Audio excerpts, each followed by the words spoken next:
O que são as alterações climáticas? São causadas por nós? E porquê?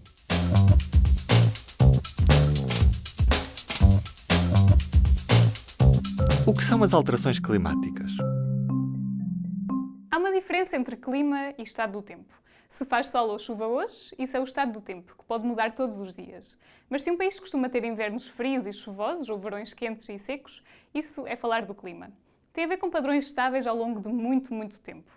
As alterações climáticas são, por isso, variações nesses padrões, no tipo de clima que temos. E a isso estão ligadas muitas coisas. Se temos mais ou menos tempestades extremas, mais ou menos secas, e se a temperatura passa a ser mais ou menos favorável à existência de várias espécies, incluindo o ser humano. E por que se fala em aquecimento global? É a mesma coisa?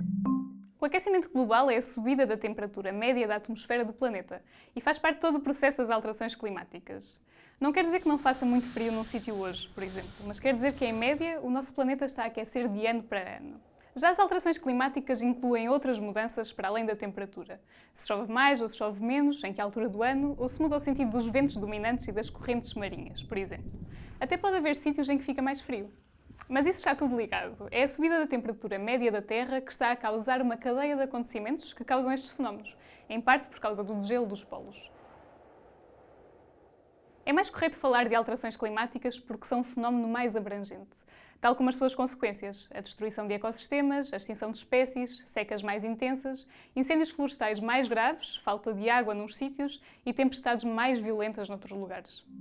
Qual o papel dos humanos nas alterações climáticas? Desde o século XIX, com a industrialização, que a queima de combustíveis fósseis, como o carvão e o petróleo, está a encher a atmosfera de gases que têm um efeito estufa. Já deves ter ouvido falar nisto. É como se o planeta tivesse um cobertor que prende o calor do Sol entre a atmosfera e o solo, em vez de o deixar refletir. Isso é culpa de gases como o dióxido de carbono, libertados cada vez mais pelas atividades humanas, como a indústria, os transportes e a agricultura. É um processo que se acelerou muito nas últimas décadas e são as emissões de que tanto se fala. Mas o clima não foi sofrendo alterações ao longo da história. É verdade que o clima já mudou muitas vezes, mas o que vivemos agora é preocupante porque o clima nunca mudou de forma tão rápida. Em poucas décadas já houve tantas mudanças como normalmente acontece em centenas de milhares de anos, e desta vez não tem causas naturais. Os impactos são cada vez mais visíveis: a subida do nível do mar devido ao derretimento de gelo nos polos, o desaparecimento de glaciares nas montanhas e a extinção de muitas espécies.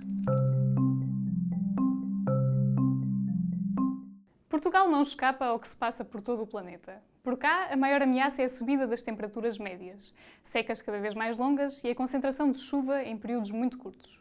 Os efeitos desses fenómenos passam também por um maior risco de incêndios florestais, algumas cheias, perda de biodiversidade, poluição, problemas de saúde e ainda problemas com a agricultura. E é preciso ter atenção à subida gradual do nível do mar, porque temos muitos quilómetros de costa.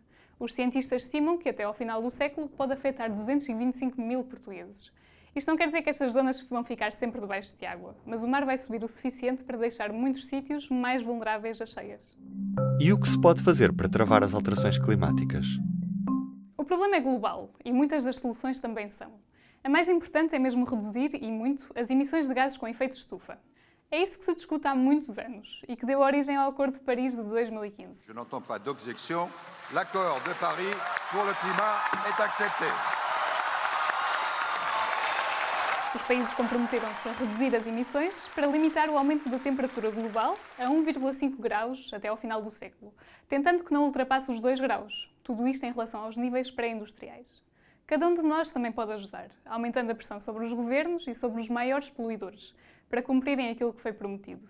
Há anos que os cientistas deixam um alerta. É preciso um esforço global e é preciso atuar já.